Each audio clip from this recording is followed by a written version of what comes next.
Hi, I'm Milton Rendell and welcome to Real News Friday. Been an interesting week. Obviously the talk of the town is interest rates.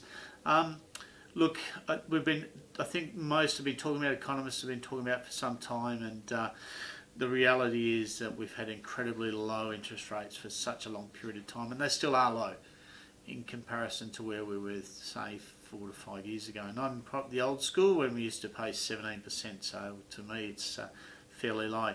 Got to remember, when interest rates are coming down, they're coming down for a reason. The reason being is the economy was in trouble, or we were struggling.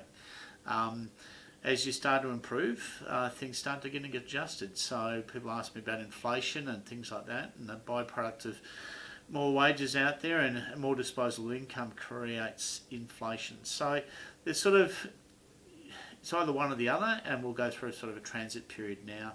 How will it affect the marketplace?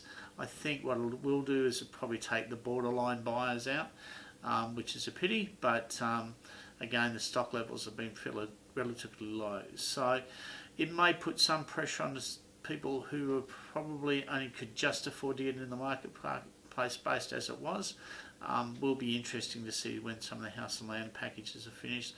People start moving into those and whether they can afford to continue with them.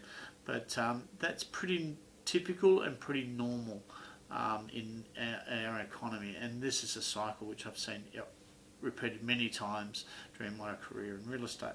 Now, interesting part of people still talk about affordability. West Australia is still one of the most affordable states to live in. People may not agree with that, but we are.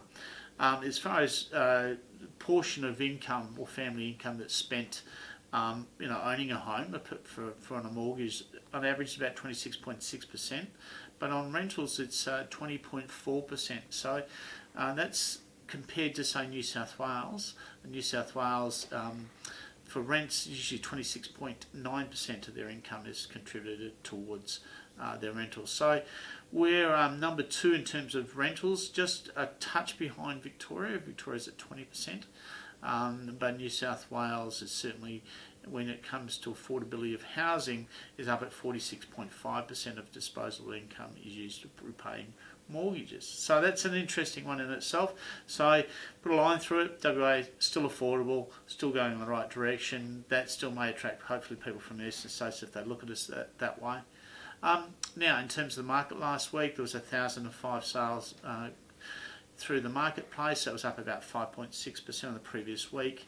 In terms of stock levels, we're at 8,379, so we're staying above that 8,000 mark. That's down about 1.7% on what it was a week ago, up 3.5% on what it was 4 weeks ago, but down still 7.5% of what it was 12 months ago. Now, the rental market, an interesting one. It still seems to be hovering about where it has been for some time. Number of rentals available, 2,325, 652 properties leased last week. So seems to be a consistency to that. If the market starts to slow in terms of sales, we'll obviously see pressure back to rentals. So it's a bit of a catch-22. It's not often you have both markets running at the same time, which we do have. Talking to someone the other day, and they're saying that, yeah, great, we need more people into the state, etc. The question is, where the hell are they going to live? We'll obviously, until the building industry starts to catch up and starts finishing some homes, we're going to be in this sort of situation for some time. And I really think that'll probably still reflect for the next 12 months. Anyway, we'll see what unfolds. We'll see how the interest rates affect us over the next 3 months. Probably have a more accurate guide after probably September. But this particular stage, things seem to be rolling on pretty well. All the best, and check out realestateplus.com.au.